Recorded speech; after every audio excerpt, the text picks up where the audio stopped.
If you're looking for more horror outside of the mainstream, look no further than Unsung Horrors, a podcast about underseen horror movies. I'm Lance. And I'm Erica. Every other week, we'll cover a horror movie with fewer than 1,000 views on Letterboxd. We'll even give you double feature recommendations to pair with the movies we discuss. From gothic to shot on video, from slashers to comedies, from giallo to J-horror, we'll cover all the subgenres. So join us as we unearth these hidden gems of horror. Follow us on Instagram, Twitter, and Facebook, all at Unsung Horrors, available wherever you listen to podcasts. And part of the Someone's Favorite Productions podcast network. Do you love movies? So do I. What's up, y'all? It's KB, and I love movies. Inviting you to listen to The Conversation, a film podcast where passion meets perspective and opinion. From the old school to the new, I invite a guest on to discuss the movies that thrill us, challenge us, break our hearts, or even blow our minds. There's always new episodes dropping wherever you get your podcasts. So join the conversation. We don't just watch movies. We love talking about them too.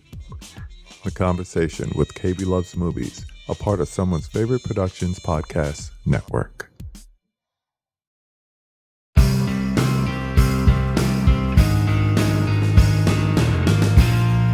Weirding Way Media.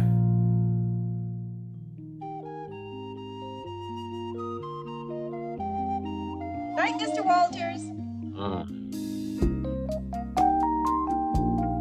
You see that guy over there? Now, he's an actor. The guy on the phone? He's a prize fighter. Me? I'm a cab driver. I'm the only cab driver in this place.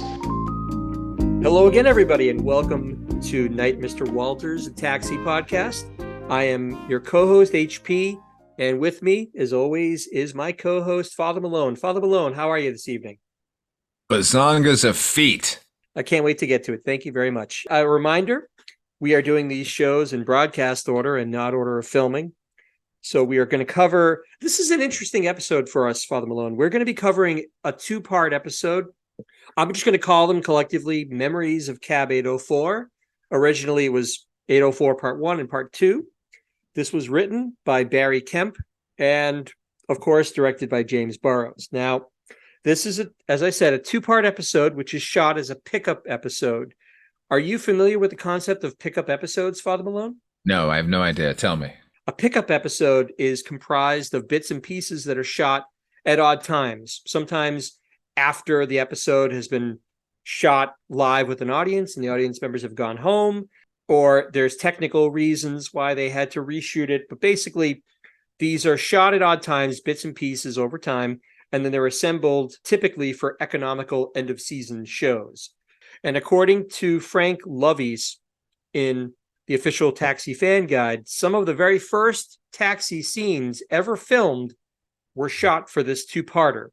I'll give you an example. The scene with Tony was shot on the Queensboro Bridge, which was shot the same time the opening sequence was shot, which is famously features Tony driving the cab.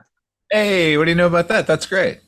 So effectively, in the middle of their first season, what the creators of the show have done is made a clip show.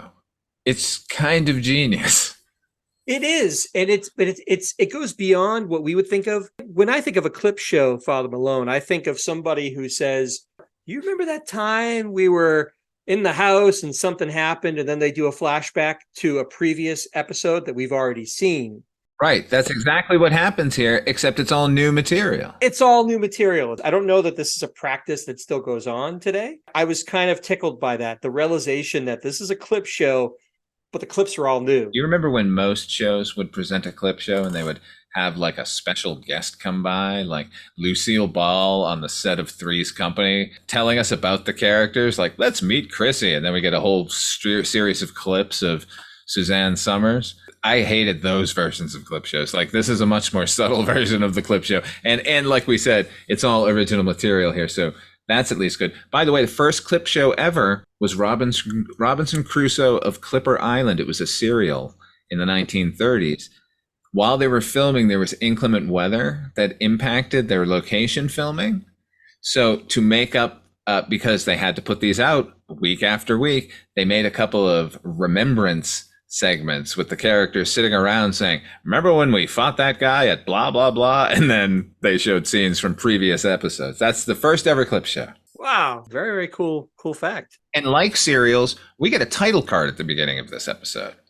We get Memories of Cab 804. By the way, this isn't the last one of these episodes we'll see. I will say, just spoiler alert, this is probably my least favorite of these pickup episodes, these two-parters that typically happen at the end of the season. But that doesn't mean it doesn't have its charms, and we'll talk about that. We kick things off, and the opening B-roll of this episode is actually a shot of cab number 804 driving through the night. It's not apropos of any action on the screen. We just see a nice shot of a cab driving through night, cab 804. I loved it. Both of these episodes, parts 1 and 2, they're a B-roll extravaganza. And I love it. I love all of the shots of New York at the time period. And I love that the crew weren't just giving us the standard, we're following the cab. We get a lot of pushing shots, following behind a cab that are great and effective, and I don't know. And lots of characters getting in and out of the cab, like a lot of location work there. Anyway, sorry. I love B-roll. I could not agree with you more, because it's like a little cameo of what New York was. We've talked about this in previous episodes of the podcast, and it's great. But we see a lot of that here, because I think through necessity, they need to pad the episode times a little bit to show a lot of B-roll. We open up actually in the garage again. Alex, Bobby, and Tony are going over the racing forms. They're going to go to the track.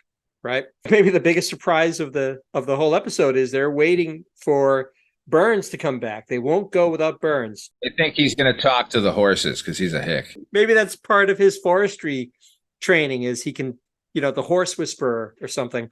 Or maybe it's just another example of his descent into moral depravity. We've seen him and his wife struggling with finances. Now we have evidence that he's blowing his money at the track. It points to a darkness we'll come to in a little bit. Oh, yeah. So Bobby nervously asks Louie where Burns is. He should have been back a long time ago. Just around that time, Louie gets a call, and it sends him into an instant rage. He goes from 0 to 100 like that. And Louie angrily informs the other cabbies that Burns had a wreck. He's wrecked a cab. Rieger starts to defend Burns until Louie tells him that it was cab 804. Just the mention of cab 804 sets all of the cabbies off. Even Rieger, who has been John's staunchest defender, is suddenly very dubious about letting Burns off the hook. I think Elaine appeals to Rieger, and Rieger says in a very cold manner, he says he shouldn't have wrecked 804. Did you have the same vibe? It's almost like a post-hypnotic suggestion that sets all the cabbies off once they hear 804. Well, we've all worked at a place where a piece of equipment or some element of the job is preferred over others. You have some sort of attachment to it. And everyone here at the Sunshine Cab Company has had a personal experience in cab 804 that has touched them in some way.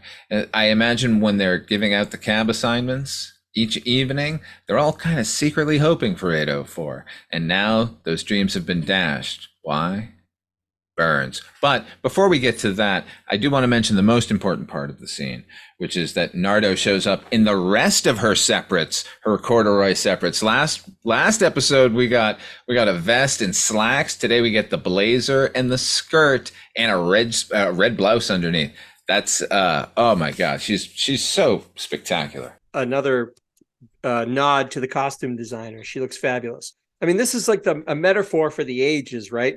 Burns, the most hated, despised cabbie, has finally damaged something near and dear to all the rest of the cabbies' hearts. There's no going back from this. HP, let's just get into it. I've been charting the decline of John Burns since he joined Sunshine Cab. And what started out innocently enough, just the tale of a young man being seduced by the various terrible traits of his cabbie brethren, has now turned into something else.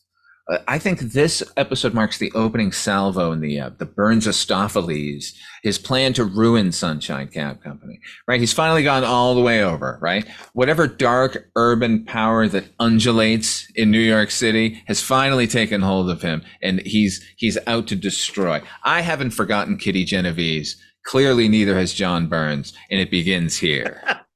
Nothing is forgiven now that everybody knows it's 8:04. They were all willing to make excuses for John, but this is a bridge too far. Tony makes the comment that another month and 8:04 would have set a company record for 500,000 miles, which if you look at these cabs and the condition they're in, that's something special. Maybe it needed to be retired. Maybe, but doesn't someone say like, oh, I love the 8:04, you know? You'd put it in drive. Low, it went into low. Yeah, Alex Rieger, waxing like about 8:04.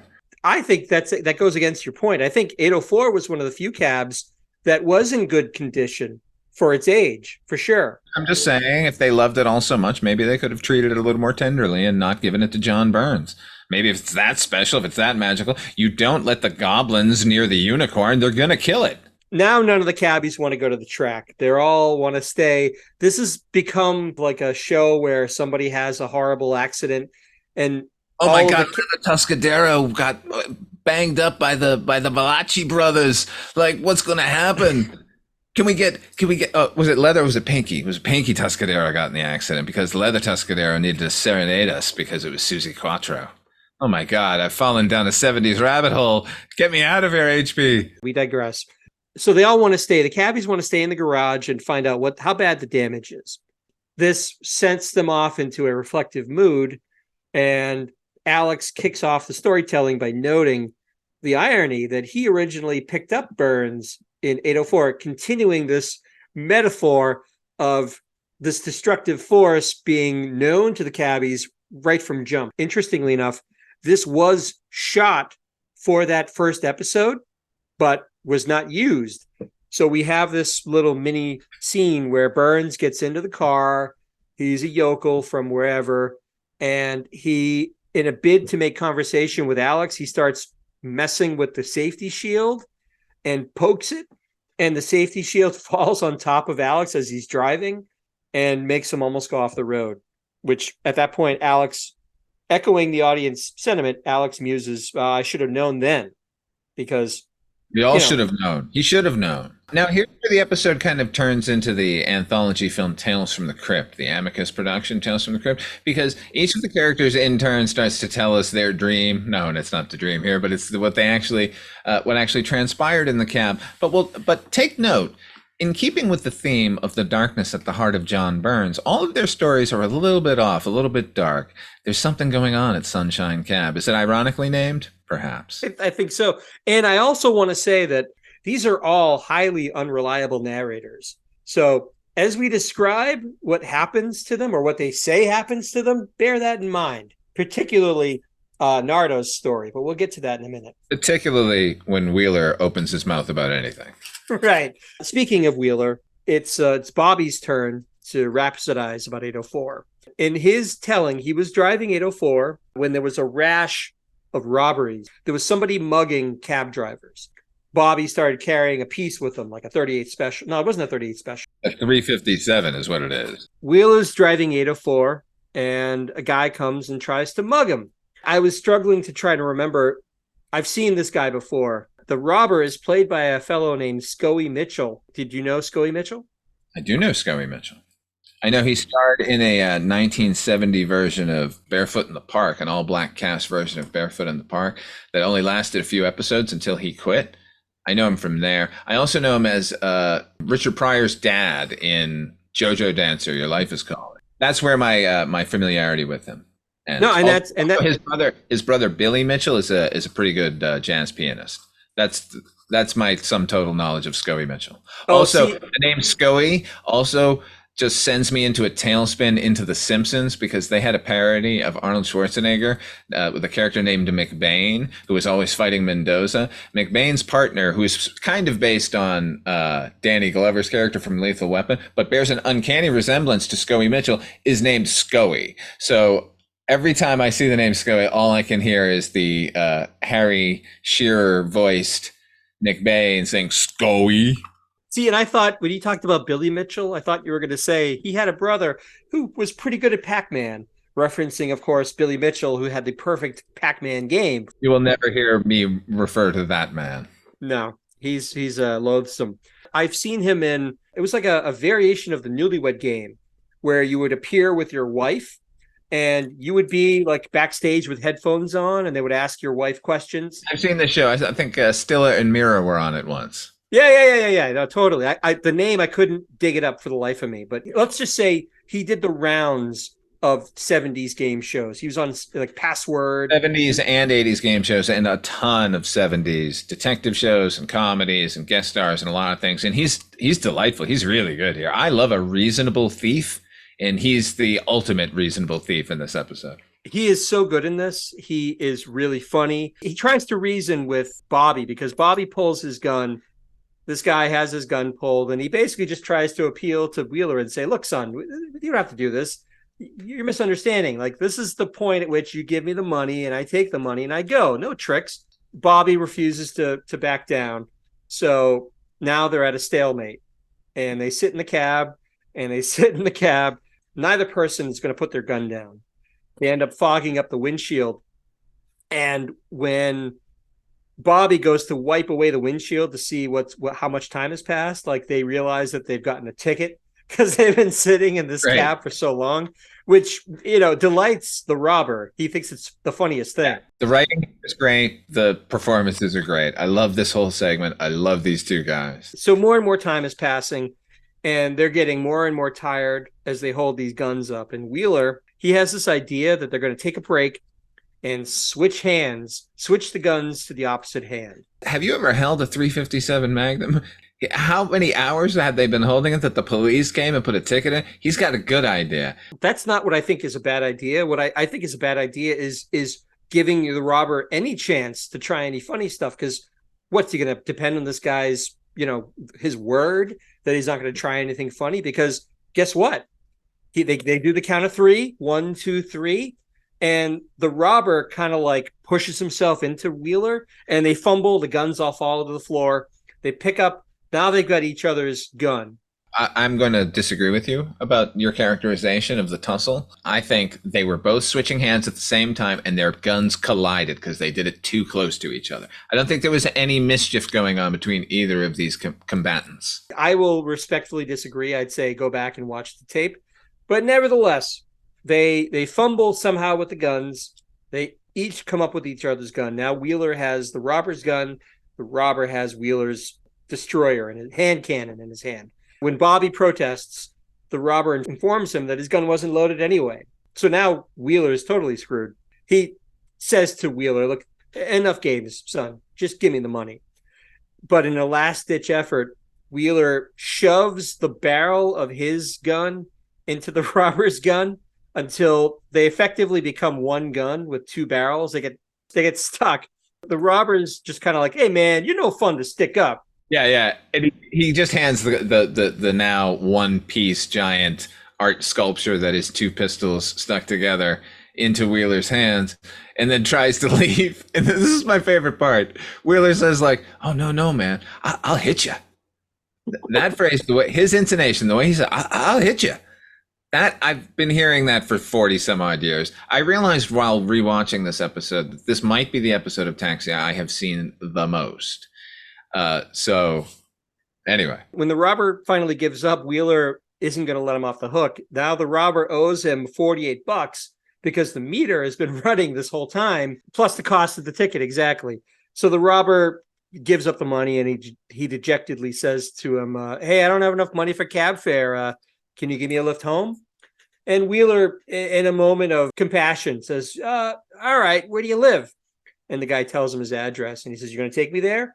And Wheeler says, no, I'm just going to tell the cops where you live, and then just drives off. And that's the end of Wheeler's tale. I didn't like that. I didn't like that part of it. Why? Why didn't you like? I thought that was pretty funny. You know, Wheeler won that contest. He robbed a robber. He didn't need to turn him in. Bobby Wheeler has betrayed the code of the streets, HB, and we now have to turn our backs on him. I didn't have a problem with it. So now we're back in the garage, and now it's Tony's turn to tell his tale of Cab 804. And he says that he saved a guy's life once in 804. And we cut to another wonderful B-roll showing Tony picking up a guy in 804 under an overpass kind of thing. Yeah, it's all great. It's all good location stuff. And if you tell me that this was made for the first episode, then I say right on. I love it. It is. The other great thing about this particular vignette is it's one of the few where you see the cabbies in broad daylight. That's true. Yeah, we had a conversation about that if we ever see them. And I guess here's the answer. We do, and it's Tony Banta. Here it is. So he picks up a guy with a drifting toupee. Did you know who this gentleman was getting in the cab? Ed Weinberger. Co-creator Ed Weinberger. I've been watching this episode for many years. I never knew that he was the uncredited suicidal passenger. The guy tells Tony to stop on the bridge so he can kill himself. Just as he hoists one leg over the bridge to do it, Tony yells, "Hey, don't do that!" To which the guy responds, "Okay," and gets back in the cab. And that's the sum total of Tony's vignette of 804. It's a good bit. It's ruined a little bit for me from the crew van that's parked directly behind the taxi, and they add in a horn honk as if it's traffic, but there's no one driving. There's no one at the wheel of the van behind it, so that was not so great. Listen, it's kind of a fun story, right? Banta saving this man from jumping, but Yeah. what drove that man to jump in the first place? John Burns. We'll see. You see him weaving his web here. We go back to the garage, and now Bobby and Tony are arguing over whose story was better. I mean, I think we can agree that Bobby's story was a lot better because way better. It prominently featured Scully Mitchell. Louis comes out of his cage to inform them, and he has an even better story than all these cabbies. He's right. He is 100% right. This is my favorite of all these 804 tales. We actually learn a lot about Louis in the course of this. We cut to Louis. He's driving a cab. He's just randomly yelling at other cars and pedestrians, as you would expect Louis to be doing. He's hailed by a father who wants Louis to drive his young son to a private school. What's the kid, 12? The father gives the kid $600 with express instructions that it's for food, books, and necessities. And he says, and I quote, "It's not for gambling, pornography, or to purchase weapons." He asks Louis if he's a father, to which Louis replies, "I don't think so." It's a better way of saying, "Not that I know of." It's actually a funny way of saying that. And the father says back to him, "Don't be." So the guy says goodbye to his son and says that he's going to tell his mother he's sorry he made her cry, which is kind of the final bit that you already hate this kid because you can just tell he's just a no good Nick. The kid is played by Chris Barnes. Barnes, baby. Tanner from the Bad News Bears. Everyone loved Kelly Leak, right? We all looked up to Kelly Leak. No, not me. I was always a huge Tanner fan, and he's a tiny, tiny force of nature. He's so great in those first two. I think he's only in the first two Bad News Bears movies. When I went to look up his IMDb, he stopped acting sometime around 1985. The last we heard is he's working as a florist in Utah. Listeners of Night Mr. Walters, if you have any leads, please feel free to contact us. You can find that information on the website, on the Weirding Way Media. If you happen to be Chris Barnes and you're listening to this episode, feel free to reach out to us too. We'd love to hear from you. I'd love to catch up with Tanner from the Bad News Bears. That would be fantastic. So after a sarcastic exchange Louis has with the dispatcher, Louis tells the kid prophetically, "Remember this, all dispatchers are scum."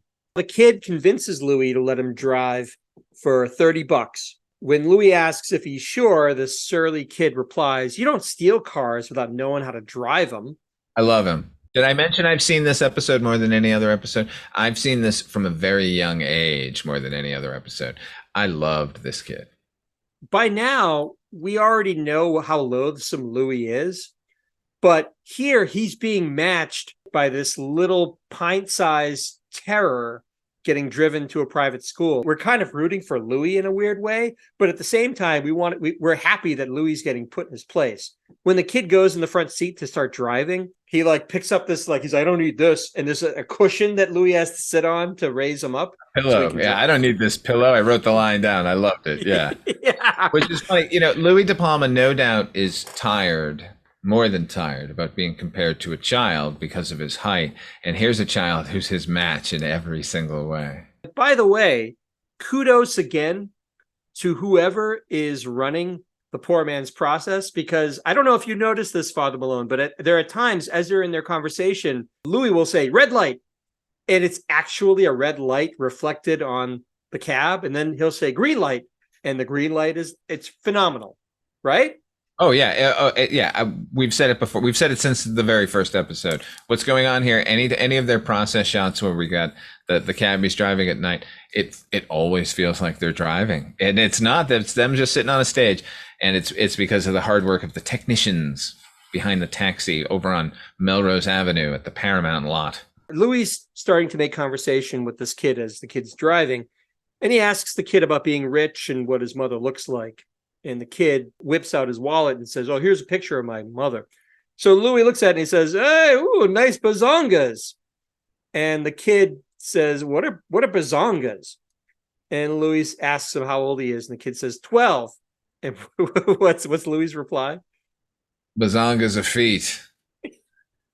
Okay, it's a good joke, but at the same time, this kid smokes a pack of unfiltered cigarettes a day and knows all these bar bets that completely stupefy younger Louis De Palma here. So like, I appreciate the humor, but at the same time, that kid would have not said what are bazongas.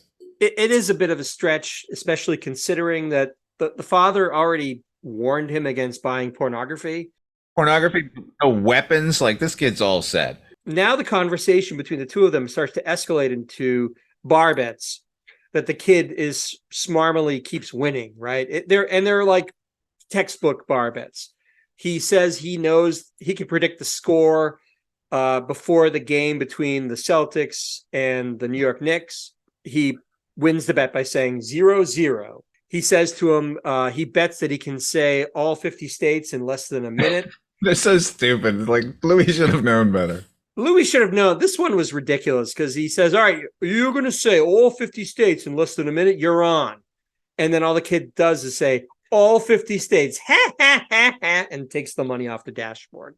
They finally arrive at the school. Now, De Palma is not happy about this whole situation. I think the kid even says like, oh, I wish this ride could last longer. We soaked him for $200. Yeah, no, it's a lot of money. And then they pull in.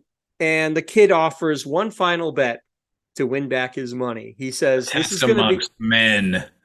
Right. He says, "This is, this is a man's bet about who can hold their breath the longest." Louis agrees, and he's going to bet the whole $800. That's the $600 the kid brought with him anyway, and then another $200 that he just won off of Louis. They make the bet and they start. And it starts to look like Louis is in some distress, like he's about to pass out or keel over. He has this strange cross-eyed look to himself, and he actually does kind of. Oh, he keels over entirely. Yeah, like he's no longer conscious. The kid says, "Oh, are you okay?" To which Louis proclaims, "You breathe! You breathe!" There's a huge audience reaction. Everybody is now delighted that Louis has finally put one over on this 12-year-old kid who has been such a prick to him the whole time that he's been driving. Now the kid starts crying about how the money was supposed to last him all year, and now he's got nothing. Louis looks at the kid and maybe sees something of himself in this boy. Who, get out of here. I'm leading up to something here. He comforts the boy. He admonishes him. He says, "You learned your lesson, right?" And the kid says, "Oh, you bet I did." Louis says, "Well, all right then." And he pulls out the wad. And just when you think he's going to peel off the $600, he gives the kid a 20 and says, "Here you go." He has the most sanctimonious look on his face. It looks like Louis thinks to himself, I've done a good deed for the day. Yeah, no, in his mind, he really did do a good deed, though. Giving any of that money back. He could have kept it all. He should have kept it all in his mind. Here's some of my thoughts on this scene. This episode taught me that the New York Knicks are the New York Knickerbockers. I had no idea prior to this because Louis says that in dialogue. So I appreciate the episode just for that. When I was a kid, I was horrified at the thought that this kid had lost all of his money. To me, being young and seeing this, there was nothing I could imagine worse than being entrusted with a bunch of cash and somehow ending up there and it not being there. Rewatching it now as an adult, all I can think is this rich little bastard is just going to call home and say that cabbie stole my $600 and they're going to send him another $600. Yeah.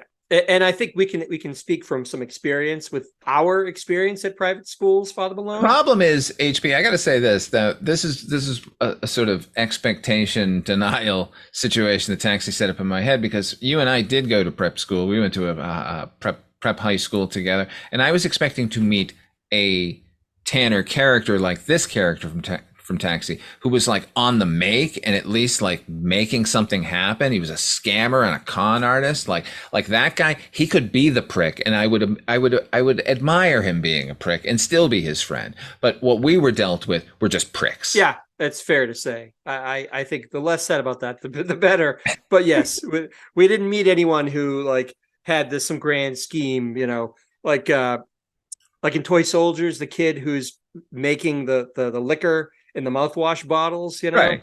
Or Clint Howard in Rock and Roll High School. There was no sort of cool scammer guy. So that's Louis' story. We're now back to the garage again.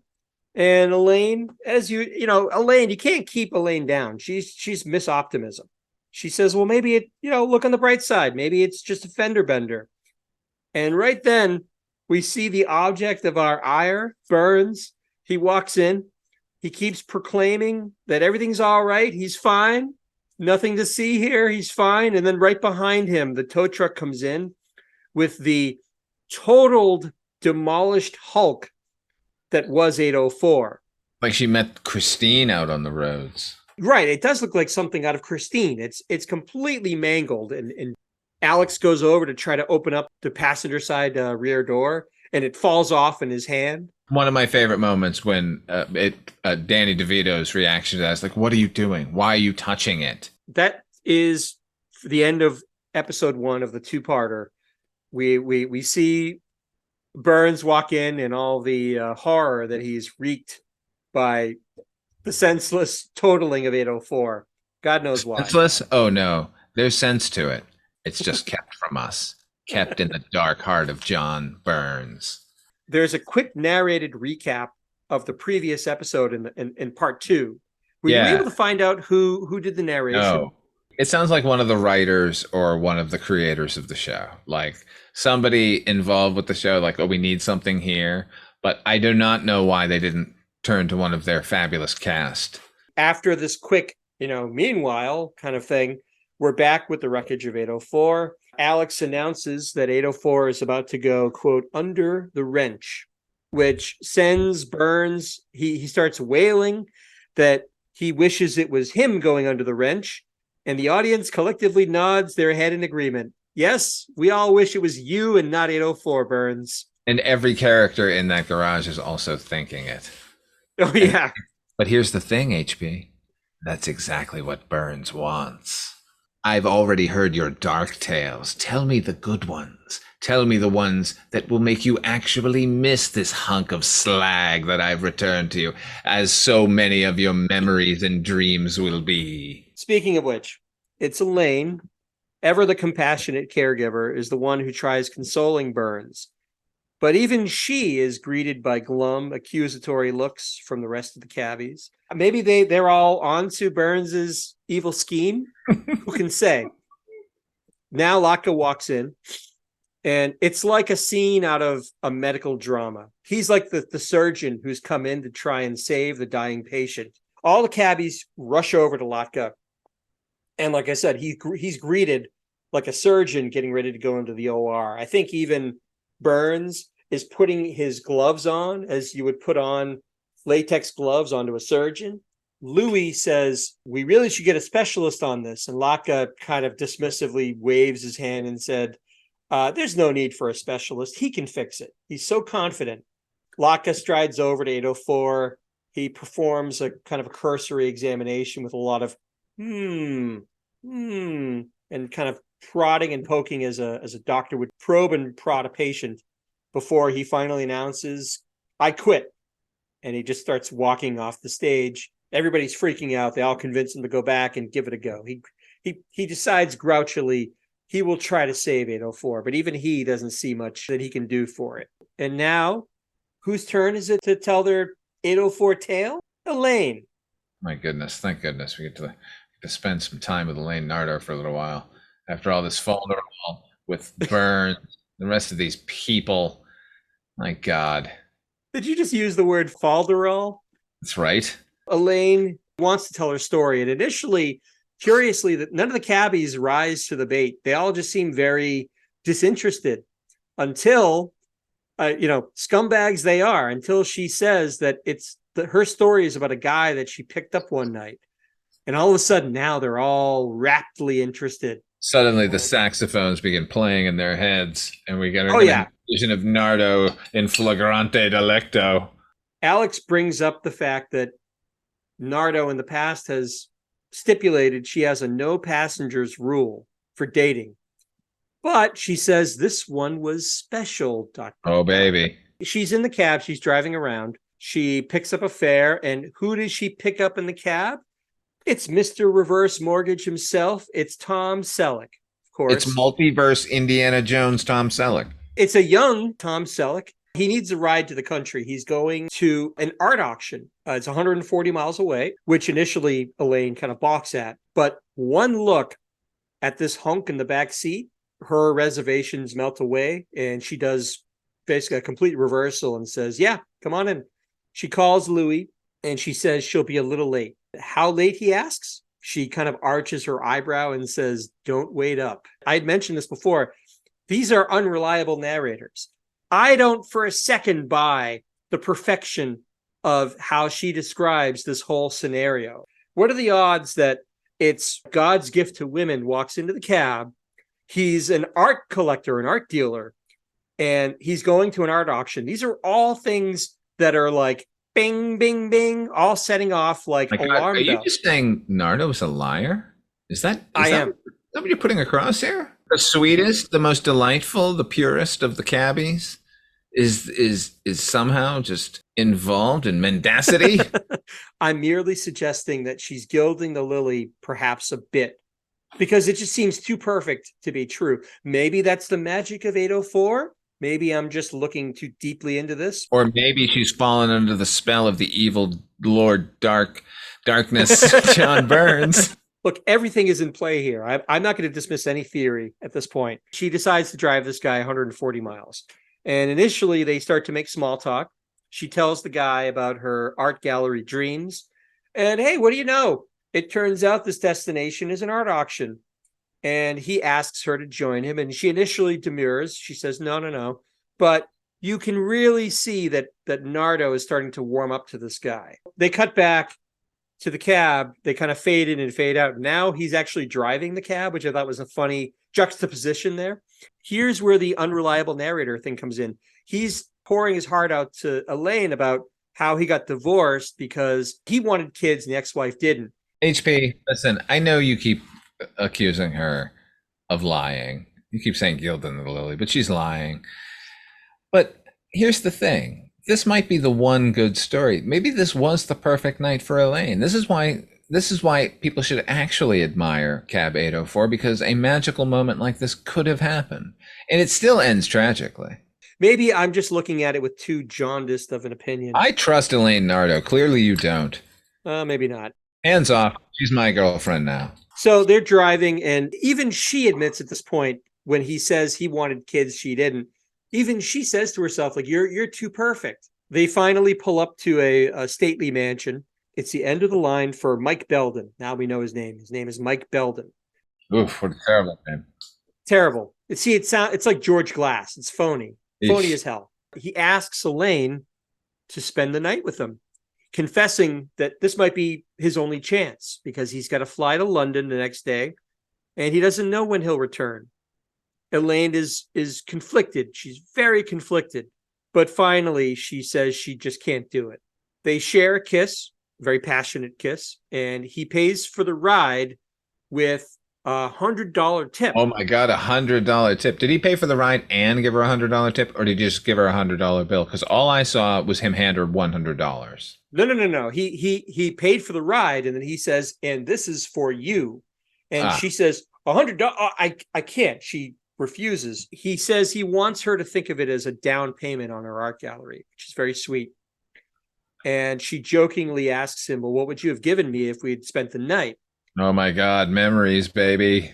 That's what he says. He says in the tenderest of tones, he says, "A very sweet memory." And just as everybody is kind of clutching their chest going, "Oh, this guy is too perfect," over the radio, Louis comes on and says, "You're better off with the 100." Because he's been listening. Apparently the radio has been on through this whole trip. Right. And Louis's been spying on them. And of course, Elaine is mortified. But you know what? Mike Belden, he's fine. He's like, you know what? That's cool, Because he's a perfect guy. He's a perfect guy. You know what? Here's the thing now, HP. We have corroboration. There's no gilding of anything. Louis De Palma heard the entire affair. In this segment, I'm going to call Memories of Cab 264, because that's the cab Tom Selleck gets into, not Cab 804. This is why Mary Lou Henner is worth her weight in gold. Watch her performance in this scene. When she's driving the cab and having this conversation with Tom Selleck, Elaine Nardo never stops driving. Compare it to the very next scene where Tom Selleck is driving. He is the absolute worst at fake driving a car. He spends the entire scene basically not taking his eyes off of Nardo. And who can blame him? But it just made me very, very nervous. Near the end of the scene, I counted. He kept his eyes on her for 5 seconds. And then they cut to an exterior, and the car is going through this winding wooded road. This is now a horror story going on. I expected them to go off a ravine. Yeah, bad fake driving is one of those things that once you notice it, it takes you out of the scene almost completely. I think they oversold the idea that he just can't take his eyes off of her. Drive the car, Tom Selleck. I now have a question about the end of this. Her fond memory of Cab 804. Okay. Now, it's wistful because this was the perfect man and it's the one that got away. But it was a magical evening up until then. Now, let's say that Mike Belden got in the car and was a dummy. Did not promise any of the potential boyfriend material, right? Yep. Would Nardo have fucked him? I say yes. See, and I was going to say no. Really? If that guy got it. Now, we were talking about the 70s and the permissiveness and certainly the slippery morality of here. And certainly Nardo has boasted of her sexual prowess on occasion. If that guy gets in her cab and she's like, I'm never going to see this guy again, and he's a dummy, and I don't really have anything in common with him, but you know what? Look at him. I'm going to have to agree to disagree, because to do that would be to ignore the fact that she has a very well-established moral compass, and we see it in every episode. I can't see her throwing that all away. And the fact, how could she live with herself, with her kids? I bet she's done it. We need a separate episode, like Memories of Cab 222 or something like that, where all the real bad stuff happened. So now Elaine says that it's Alex's turn to tell a story. Now, I thought he already told his story, the dumb story about how Burns almost killed him by pushing the safety shield onto his head, but apparently that's how they padded out part 1 when they figured out we have enough material to make 2 episodes. Sure. And after paying a little lip service to the idea, Tony says that Alex probably has the best story of them all. And I like that Alex kind of gives him this wink and was like, you bet. I do. Hey, what are the 2 stories that he suggests before he lands on the pregnancy one?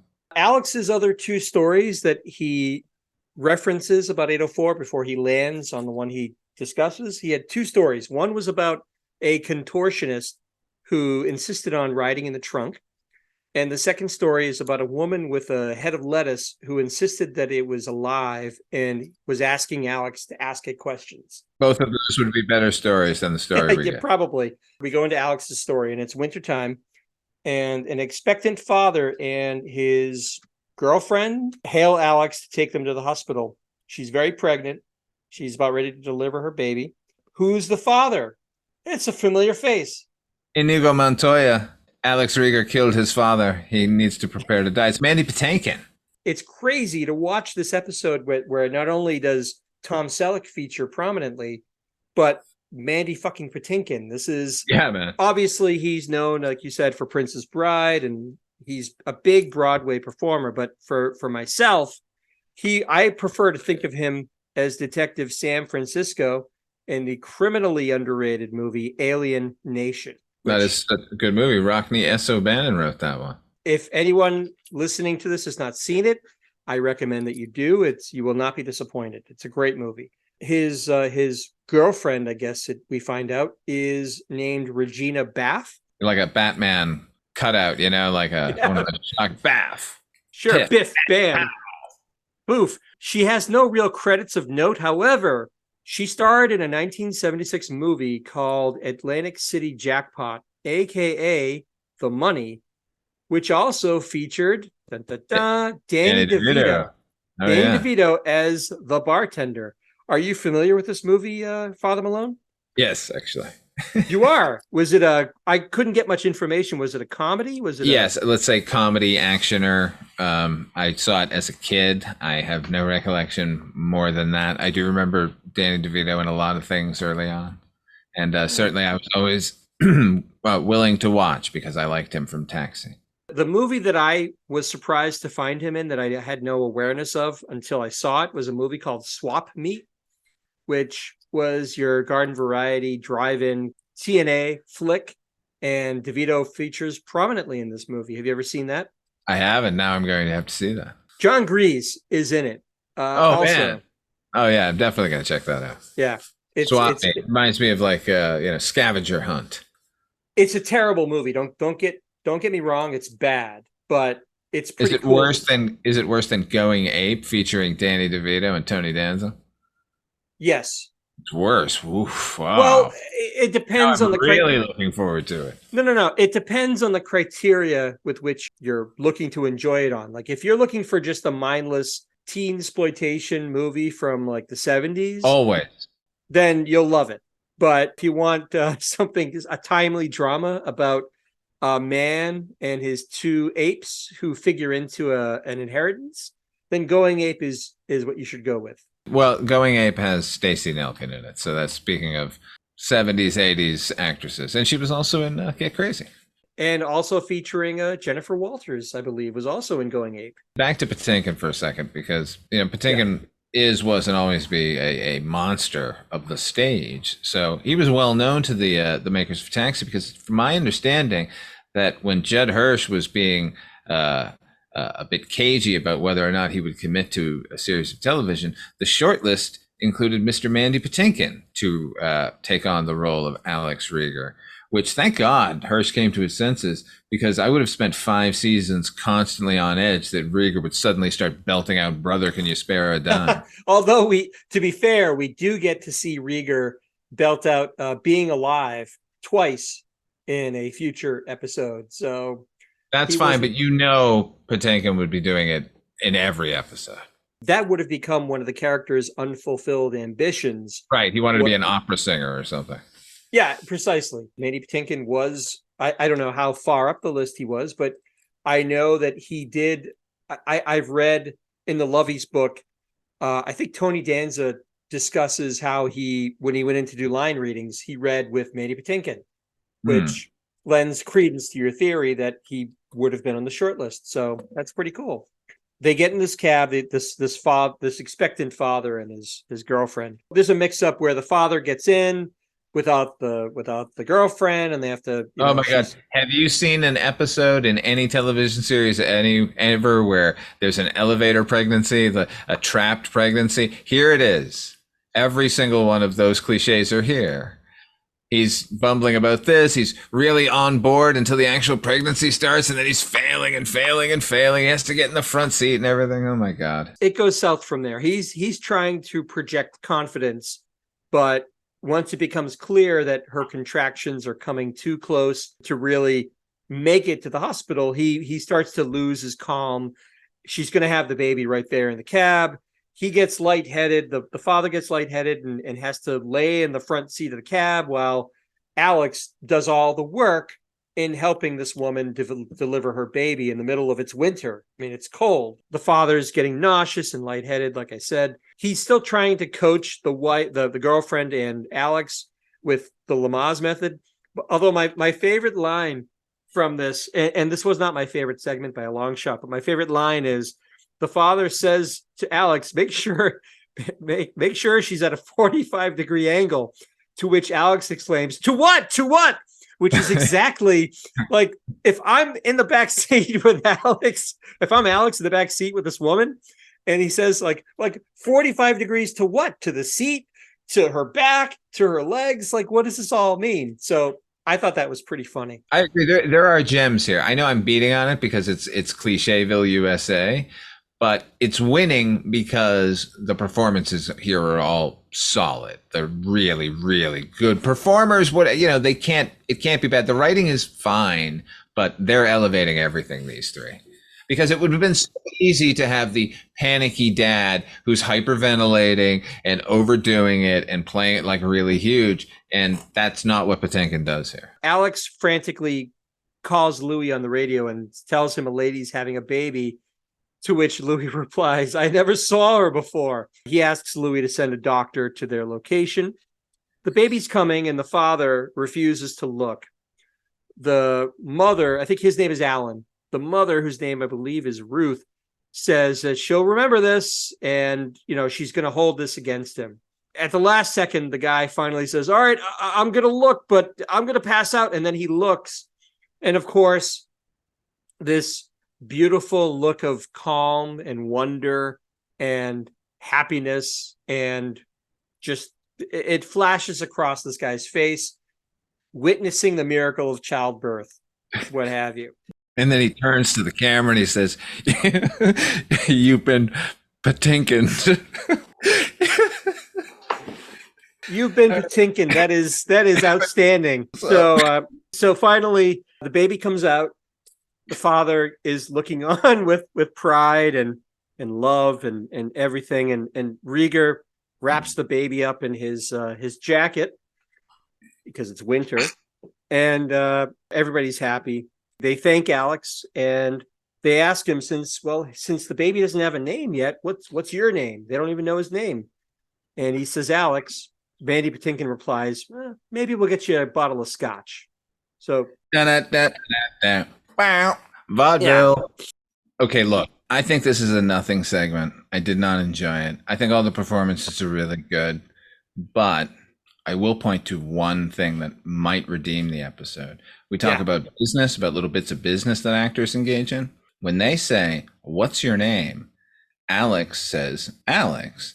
And Judd Hirsch points at his hack license, which the audience can't see. That's a really great bit of business that made me like the segment a whole lot. So thank you, Judd Hirsch. It's a great bit of business, and it helps, again, to create that verisimilitude that they're in the cab. His hack license is there. Even if we don't see it, it's there. And it would make sense for the character to point that out to a passenger. Maybe he's pointing because he wants him to see the spelling of Alex, right? Or something like that. Maybe. Anything. Oh, Alex, no, anyone would do it. Like, what? My name, it's right there. You said it best. This is really a nothing segment. There's really not much, the previous segments. I mean, obviously Wheeler's was great and Nardo's had its moments. This was not a great feature for Rieger, unfortunately, but nevertheless, we cut back to the garage and now Latka emerges. Oh boy, here we go. He's finished his work on 804 and the cabbies rush over. And Latka, with great fanfare, presents them with the newly repaired Cab 804. And it looks brand new, right? Oh, yeah, it looks great. Nothing could go wrong here. The cabbies are delighted. They are just so happy to see 804 looking good. There's some debate over who gets to drive it first, right? Tony says, hey, I saved a guy's life. And Bobby says, well, I saved my life. And Nardo says, well, I found the man. At this point, HP, they should have had a clip show where they all remember. They're remembering to decide who gets to drive Cab 804. We'll call it Memories of Cab 804 Part 3. There's some haggling about who should drive it. Alex finally insists that he has the best reason to drive it because he welcomed a new life in the back of cab 804. I think Louis says, "The man is right. The man is right." And he hands the keys to Alex. He's about to get in the car, and Latka comes over to him to give him some caution about 804. I think the first thing he says is, "Be careful of the steering." This is great, this whole sequence between the two of them. Watching Latka be serious is one of my favorite things on this show. I think he says, "Watch out, because sometimes you go this way, the car goes this way." Alex, he says, "Okay, I'll be fine, Latka." And he gets into the car, and then Latka goes on to say, "All right, well, the brakes are very good unless it's very wet or very dry." To which now you see Alex kind of looking a little more worried about it, but he still gets into the car. And then Latka leans in again and says, "Oh, and don't go over 25 miles an hour or the transmission will go kablooey." It's a better description than that, HP, where he tenses his fingers up and says, just right.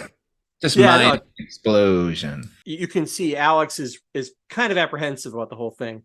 He turns the ignition, and what looks suspiciously like some off-screen stagehands rocking the car. Oh my God, it's awful. I was expecting the Bluesmobile exploding in Dealey Plaza, and instead what we got is exactly what you just said. A bunch of stagehands shaking it and some smoke pouring out from the engine. The little box on the top that says taxi on the roof of the car tumbles over. That made no sense at all. Like you said, there's smoke coming out of the hood, and Alex says, "On reflection, I believe I delivered that baby in 803. Dun, dun, dun, dun, dun. Vaudeville. Basically, he gets out of the car and they kind of walk away, and that's it. That's the end of this two-parter. As is our wont, let's talk about the good. Why don't you kick this off, Father Malone? Well, this is a two-part episode, but I think we're going to do it as cumulative here, right? All is one. Okay, so overall, I loved all the B-roll going on in this episode. It was fantastic. I liked the entire segment with Wheeler and his would-be assailant, Scoey Mitchell. Chris Barnes is the MVP of the entire episode. He's so good, so effortlessly charming. And one thing I've always said about child performers, they can appear intelligent without appearing precocious, which is what Chris Barnes has always done in every single one of his roles. He's a great addition here. I learned a few bar bets from the episode. That was good in my youth. A lot of good Nardo. That's all I can say, really. About what was no, and I echo so much of what you just said. I have written here the B-roll during Tony's segment is exceptionally good. Elaine's segment is very sweet, but if not the product of a somewhat unreliable narrator. We've talked about that. Louis' segment has some great laughs. His is probably the one with the most laughter, the best jokes. It's what I'm looking for from a Taxi episode, is that segment. Wheeler's segment is really good also. It's always good to see Burns be the target of so much cabbie ire. I think too often they end up making excuses for him. It's nice finally to see that he's done something that even they can't forgive. I kind of like that. Yeah, they've totally accepted him as one of their own unwillingly, like the dog at the beginning of The Thing. Right. The bad. Let's talk a little bit about the bad here. Part 2 is the bad part of this entire thing. And the less said about Alex's segment about having the baby in the back of the cab. No, both those segments, effectively, if you just jettison part 2, you've got a really solid episode of Taxi. We were never going to get the quintessential Taxi episode out of either of these episodes or collectively as a whole. As novel a concept as it is of having a clip show with new clips instead of clips that had already happened, it still was never going to be the top quality of what you can expect from a Taxi episode. So for me, it was inconsistency about some of these segments. It felt a little bit overlong in places, like they tried to take what you had said, which is a single episode of Taxi, a good single episode, and make it into two somewhat mediocre episodes of Taxi. You can probably say that that's a feature and not a bug, and that this was by design. Yeah. Let's talk about Yellow Lights then, our favorite segment. What does a yellow light mean? A reminder, we're working on a scale of 1 to 5 yellow lights, 5 yellow lights is the quintessential perfect taxi episode. 1 yellow light means I will never watch this episode again if I can help it. I have to give this episode 2 yellow lights. It's great in part. There are some wonderful moments, but overall, the whole is somewhat less than the sum of its parts, I guess, if you will. Good pieces didn't make an especially cohesive or good whole. If we're looking at these, and again, we're judging this as one long episode as opposed to a 2-parter episode. So I'm giving it 2 yellow lights. How about yourself, Father Malone? I want to give part 1 3 yellow lights and part 2 1 yellow light. So I'm giving overall 2 yellow lights to the episode. I'm echoing you. And I like your reasoning. I like the fact that you averaged out the score between the first and the second parts and then just averaged out that total. Luckily, if you were to ask me if you were to watch one of these episodes, I could say, yes, watch part 1. It's worth it. It's funny and you're going to have a good time with those characters. It's consistent and it's all good. There's no padding at all, really. Yeah. One of the great things about Taxi is there are just so many great episodes just waiting to be discovered and discussed that I always look forward to this. It's in fact, we get some good ones coming up, some interesting ones, but nevertheless, just to summarize, each of us give the episode 2 yellow lights. So that will do it for this particular episode of Night, Mr. Walters. Father Malone, where can people find you when you're not hanging around the garage? If I'm not hanging around the garage, I'm hanging around the Night Gallery. That's my show, Midnight Viewing, the Night Gallery podcast, which you can hear over at weirdingwaymedia.com. It's one of a few things I do over there. How about you, HP? What do you got going on?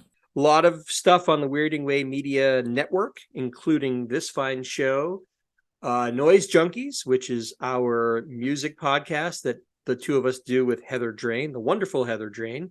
I also have done a little bit of work here and there on Dark Destinations, which is Father Malone's wonderful audio drama podcast. I would encourage everybody to listen.